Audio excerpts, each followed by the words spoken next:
If you're an everyday park flyer, here's the video, here's the part you need to watch to find out, do I need to upgrade your module, or am I okay just sticking with my normal Sky Zone one?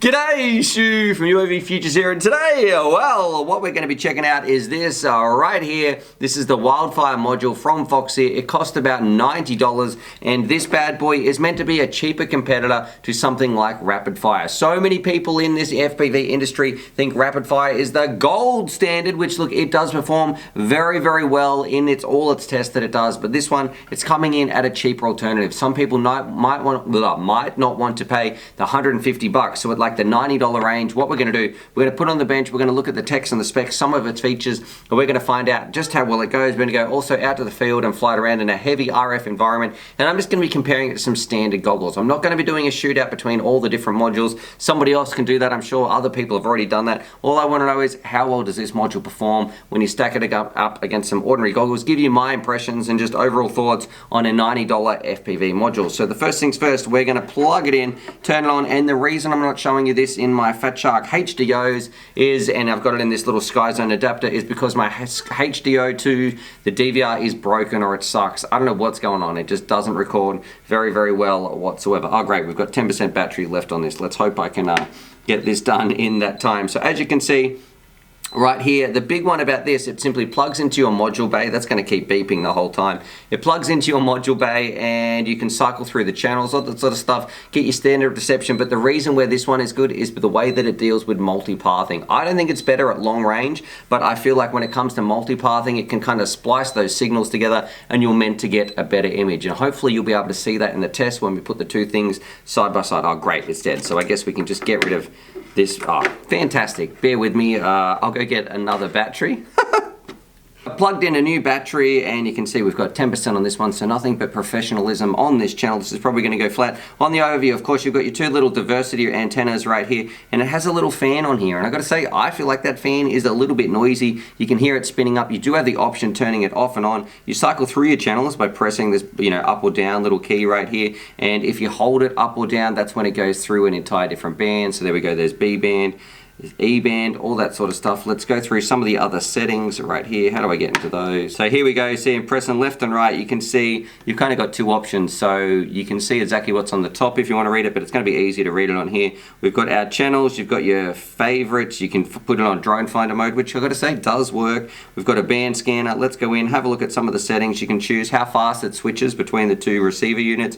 You can turn the OSD on and off inside your goggles, which would turn this screen off here. You can change where the position of your RSI bar is. You can have your fast switching on and switching on. You can have all bands or just the legal bands depending on where you are. And then the last bit, you can turn the fan on and off. I'm probably going to leave it on because look, I assume they put it on there for a reason, to help cool the unit and just hopefully that means it will perform better. But going back, all that sort of stuff is fairly standard on the bench. It's just a simple receiver unit, plugs into your Fat Sharks or into your little receiver bay, and it switches between them, and it's meant to be a competitor for Rapid Fire. And the big one, it's coming in at $90. So what we're going to do now, we're going to jump out to the field, fly it around in a high RF environment and find out, does it perform very well? How does it stack up to some traditional Sky Zones?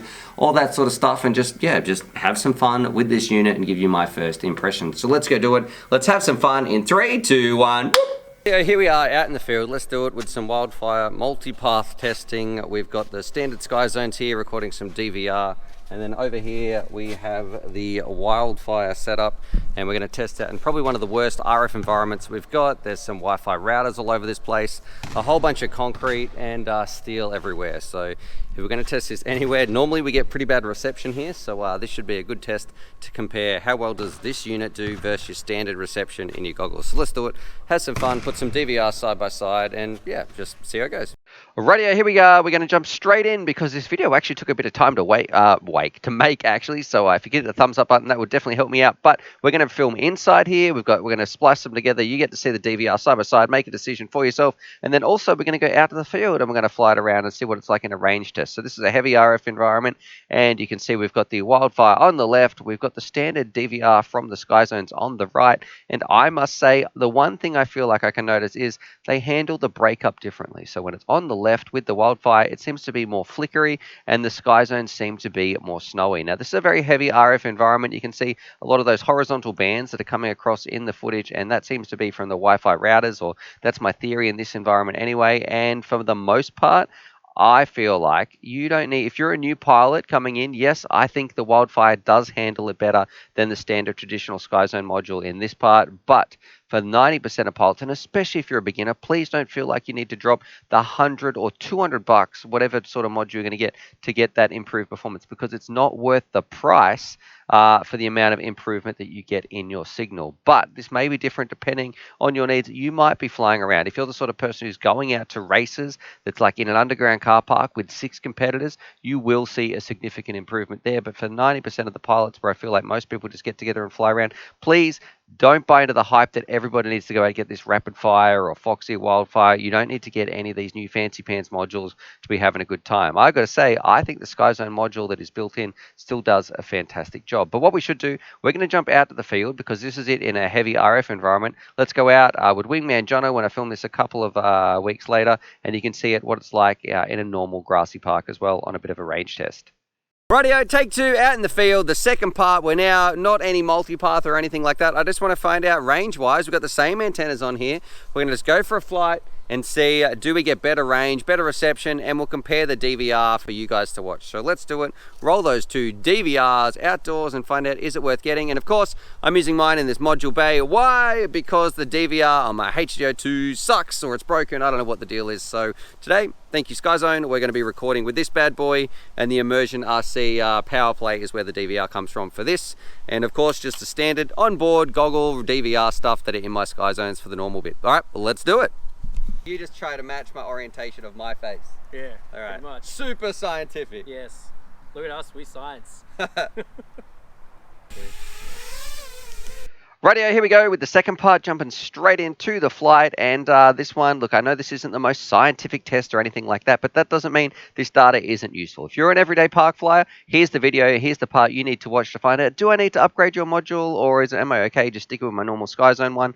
And I got to say, if you are just an everyday park flyer, good news, you don't need to really upgrade, because you're not going to see too many results at all, or too many big improvements over your traditional reception. Now, the biggest thing you can do if you want to improve your reception if you're out in the park, get some decent antennas, focus them in the right areas, whether you've got a patch, a helical, or whether you're just using some good omnidirectionals, whatever you're going to use, antennas make the difference. When it comes to this multipathing environment, which the Wildfire excels at, or the Rapid Fire, where they really, I guess, try to be a little bit better, it doesn't make too much of a difference in a low RF environment like the park here. You are going to be getting still the same amount of breakup, same amount of snow. I'm not too sure. The colors do look a little bit better on the left. I'm not too sure what that is.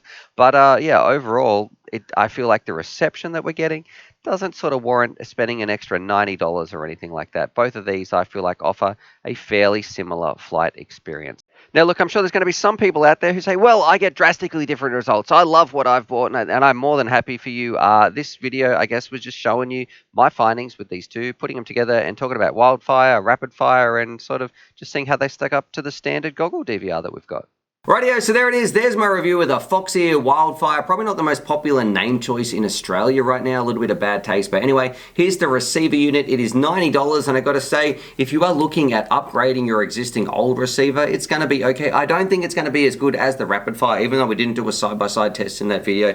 I'm sure you guys can search somewhere online and find something like that. I think a lot of people have been doing it. But it's 90 bucks. It's a good, cheap alternative. I wasn't getting very much breakup. The range is also okay in some of the other testing that I've been doing. And overall, look, if you've got a decent pair of goggles, maybe you've spent some money, you need to get a good receiver, because chances are you're buying something like the HDO2s, which are like 500 bucks, and you've probably got the cash to spend something like $90 on getting this. It's not going to be a terrible choice. Personally, for me, I find most of the time, for 99% of the pilots out there, unless you are flying hardcore bandos, unless you are flying in something like a race with 6 other pilots, you are not going to get very much of an advantage, if any whatsoever, over your traditional inbuilt receivers in something like your Sky Zone. So for me, look, I'm sure that I'm going to get a lot of hate in the comments for this, but this is just my opinions. I feel like in this industry, too many people make too much noise about what is the best goggle receiver unit, when, spoiler alert, they all kind of do very, very similar stuff for most situations of flying. Sure, hardcore RF bando, underground car park, 6 people racing,